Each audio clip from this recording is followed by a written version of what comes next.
This is On the Money with Ryan Wheelis. He's the founder of Allied Wealth, financial advisor, the man with your financial flight plan for retirement, the myth, building the legend. generational wealth. What was that, buddy? The man, the myth, the legend. I like that thing you've added about generational wealth in there, Spike. That's pretty cool. It's, a lot of our thank you. clients that we serve, a lot of the families we serve, that's a big deal for them. I had a guy come in recently, inherited a bunch of money, and his main thing was, man, I don't want to blow this. I want to create generational wealth with this. Pretty cool. Anyway, keep going. Thank you very much. It's have you ever studied any Eastern philosophies? It's something that I've just been flying around. You do listen to different audiobooks, and it's like East Texas or West Texas.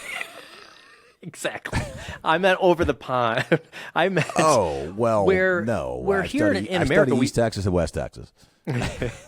I meant more that rather than having a 20-year plan, or sometimes even in our annual, you'll have a business meeting. What's our 1-year plan? What do we want to see for growth next year? I don't want just the 1-year plan. I want the 50-year plan.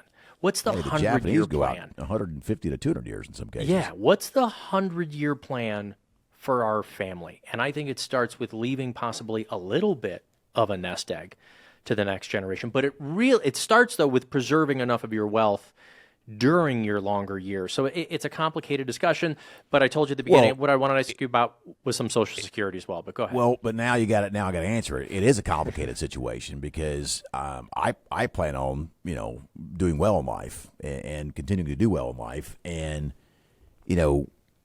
passing wealth to your kids can be a double-edged sword. I mean, I don't want my kids looking at any potential wealth they get from me and Callie for, to feel like that they don't have to go out and work in the world. I'm a beekeeper. I don't know if you know that about me or not. Really? By the way. No, yeah, I am.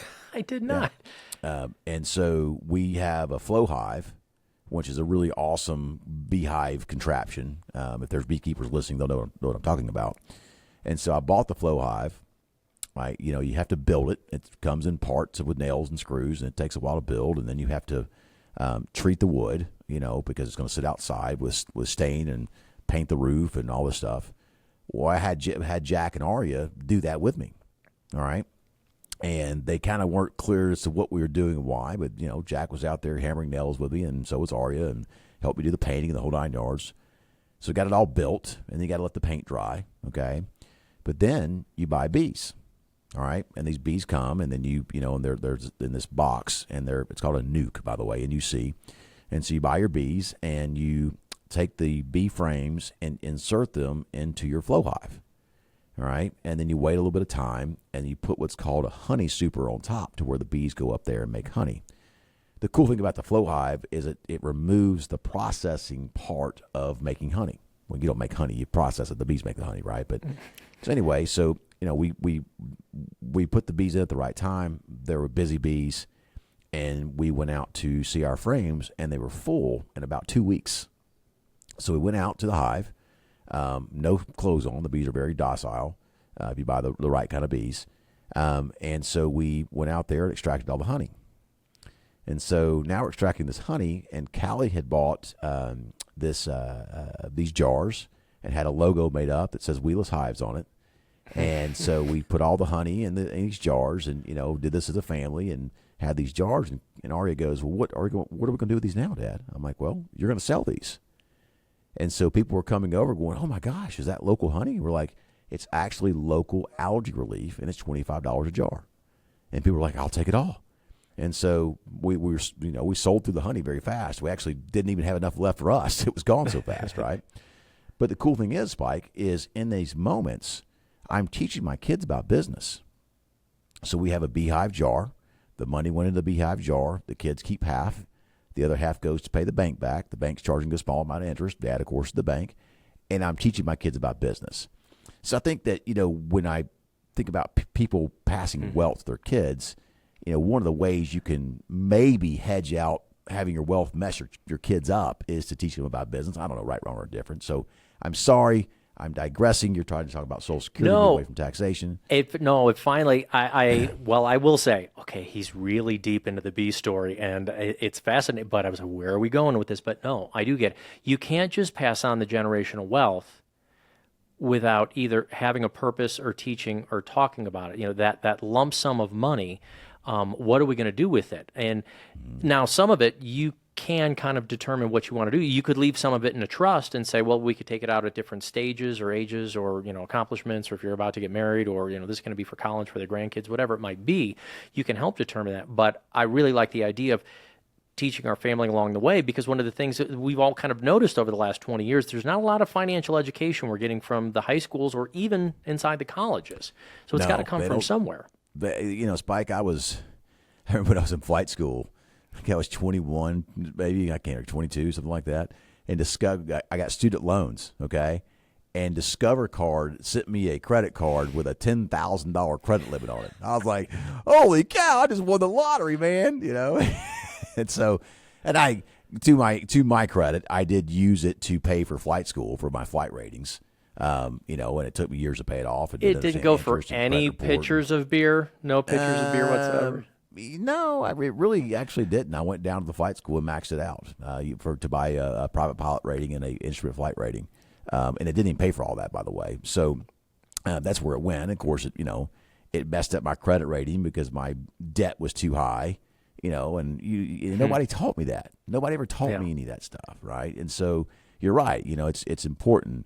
I'm teaching Aria and Jack about finance and money and that sort of thing with the bee honey, the honeybee money jar at home, and we're going to open bank accounts coming up here and all that sort of thing. And I'm going to teach them about money. I think it's very, very important because financial illiteracy is a big problem.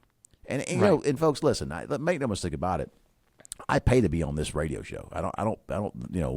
KTRH does not go, oh, Ryan Wheelis is so cool and such a good advisor that we just want him on the radio. Here's your hour time slot. I pay to be here, and it's not cheap, folks.